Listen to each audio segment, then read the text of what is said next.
truths, which I can't remember exactly sequentially, is, there's a reason for it and there's a way out of it. So a lot of people believe that Buddhism is focused on suffering. It's actually focused on how to stop suffering. It isn't an acknowledgement that, there's suffering and I guess I'm just going to have to suffer. That's not what Buddhism is about. It's about identifying the fact that most of our suffering is caused by our own self, by adding to the pain that we naturally feel in life. Pain and suffering are two completely different things. And this is a really good example of where we can see the difference between initial thought and the story. If you hit yourself in the thumb with a hammer, that's pain. That's an initial thought. Ouch, that hurts. What immediately starts? I'm such an idiot. What did I do that for? I can't believe that. God, the story starts like that. If you can catch the story, the easiest way to do this, or the best way to do it, is to catch it when it starts. Because if you can catch it when it starts, it's easier to stop it. Once you're in it, you're a little bit invested in it. It takes a little bit more mental effort to stop the story because you've already bought into the story. You've already started down the path, and so it's a little bit more difficult, but it can be done. I do it by smiling at myself and laughing and going, oh, look, there's a story. Isn't that funny?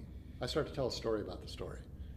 Isn't it silly how I have this story every time and that kind of breaks that chain of thought, emotion, and action, which is what causes the stories to continue. So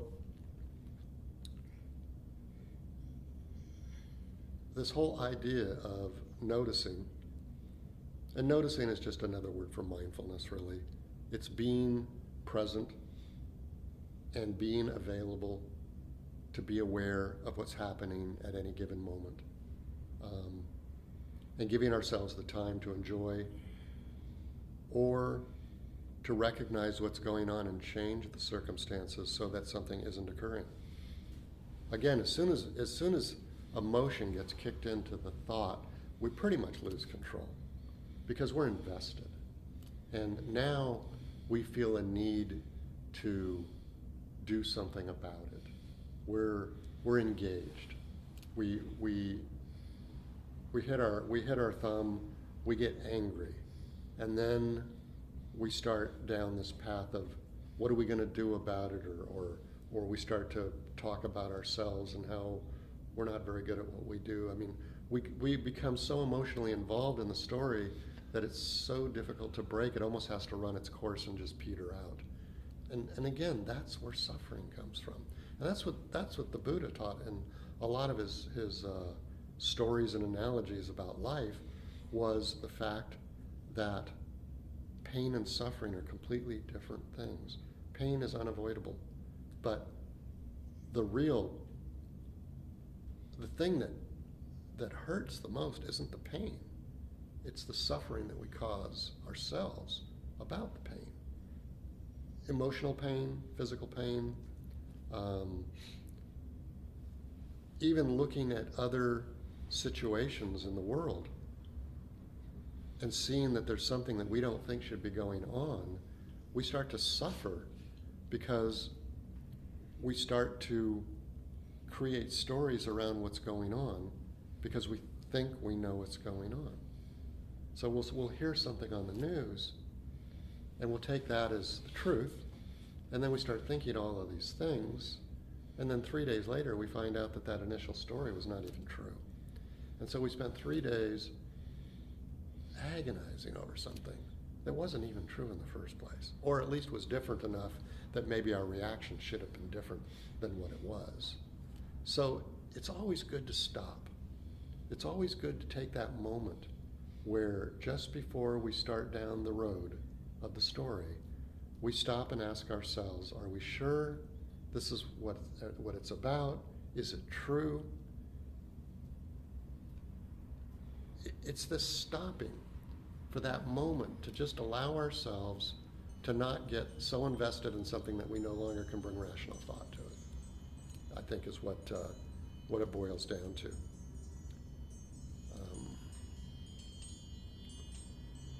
It's a nice sound. It's okay. So this retreat I was on was about impermanence and about learning how to live and enjoy the fact that things change. It's also about realizing that most of the things that we think we worry about a lot of things that come up in the world and ourselves. And because we have these ideas of permanence, we start to really worry about how we're going to fix these things. And when we view them as things that are unchanging, we start to feel frustrated that something is so concrete. How could it ever change? How could we ever change it? So when we look at things that we don't like, at things that we think are wrong in the world, our immediate response is, well, there's many different responses, but our natural tendency is to look at it, identify it as something wrong, and trying to decide how we're going to fix it. And then we start planning on what we're going to do in our limited capacity, or maybe major capacity, on how to fix something. If we apply the sense of impermanence to these kind of things, imagine for a moment how that changes things. If you look at a situation and you realize that you're only seeing a moment in its existence, then as we're thinking about changing it, it's actually changing already by itself. So it takes away some of the concrete solidity to the things that we think are wrong in this world. If we realize that they're transitional, that they're a coming and going of thought, a coming and going of circumstance. And I'm not suggesting that we just sit back and let everything happen. I might, but that's another talk. But when we realize that things aren't concrete, solid, and permanent and last in their state of existence for long periods of time, we lose a little bit of the hard edge of how we're going to approach them. It's kind of like if you were to imagine a block of ice in the hot sun, and you look at it and say, this ice is a problem. It's cold, it's doing something to whatever it's sitting on. And but if we realize that the ice, as we look at it, is melting and changing, and will go away by itself, then we start to think about, instead of doing something about it, what might we do to help it change faster? Which is more productive, isn't it? Instead of wishing it out of existence, we think, okay, there's ice. I know it's moving, I know it's changing, I know it's melting, and I don't want it to be there. So what can I do? And it's too big to, let's just say it's too big to pick up and walk away with. So now what do I do? Instead of trying to do something dramatic, I can sort of walk around it and say, well, what could I do to make it change faster? That's easier to do than trying to make it go away. So let's take something else, and something in the world, some event in the world that we say is horrible. A war, a famine, whatever it is, a situation in a country that we just find untenable. And our initial response is we want to stop it. We want to obliterate it. We want to figure out what's the biggest thing I can do to make it go away as fast as I possibly can. But in reality, we don't have that ability as individuals, for sure. But we do have the ability to look at it and say, what could I do to make that change? First of all, we have to recognize that it's changing. All things change. Nothing